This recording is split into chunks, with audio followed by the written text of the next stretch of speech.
Hello friends, welcome to SP natural farms. కొన్నిసార్లు మన ఫామ్స్లో ఏమవుతుందంటే ఎప్పుడైతే లిఫ్టింగ్ స్టేజ్లో సడన్గా వెయిట్ అనేది డౌన్ అవుతూ ఉంటుంది పిల్లలకి. సో అది కూడా ఏంటంటే టోటల్ మన మిస్టేకే. ఏంటంటే ఎవరి గురించే కాదు, ఎస్పెషల్లీ మా గురించే చెప్తాను.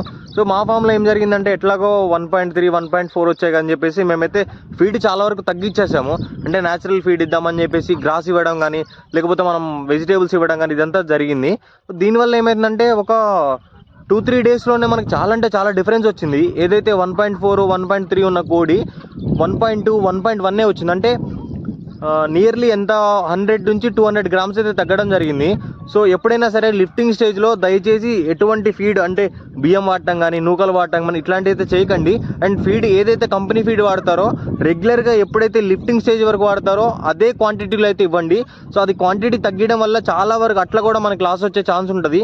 ఎందుకంటే సడన్గా ఒక్కొక్క బాడు 100 నుంచి 200 గ్రామ్స్ లాస్ అయితే మనకి టోటల్లో చాలా అంటే చాలా డిఫరెన్స్ వస్తుంది. సో నేను చెప్పేది ఏంటంటే నా సెల్ఫ్ ఎక్స్పీరియన్స్ అయితే చెప్పడం జరుగుతుంది మీకైతే.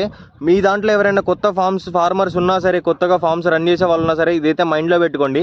ఎందుకంటే చాలా వరకు నష్టపోయే ఛాన్స్ ఉంటుంది. ఏంటంటే ఫీడ్ ఇవ్వకపోతే మనకు ఒక డైలీ ఒక 4,000 అట్లా ఖర్చు అయితే 2 డేస్ ఇవ్వకపోతే 8,000 మిగులుతాయి అనుకుంటారు. కానీ అది ఏమైందంటే బర్డ్స్ మీద చాలా అంటే చాలా ఇంపాక్ట్ చూపిస్తుంది. సో మనం ఎక్స్ట్రా ఏది ఇచ్చినా సరే ఎక్స్టర్నల్ ఫీడ్ కింద పోతుంది తప్ప దాన్ని వెయిట్ అయితే గెయిన్ చేయదు.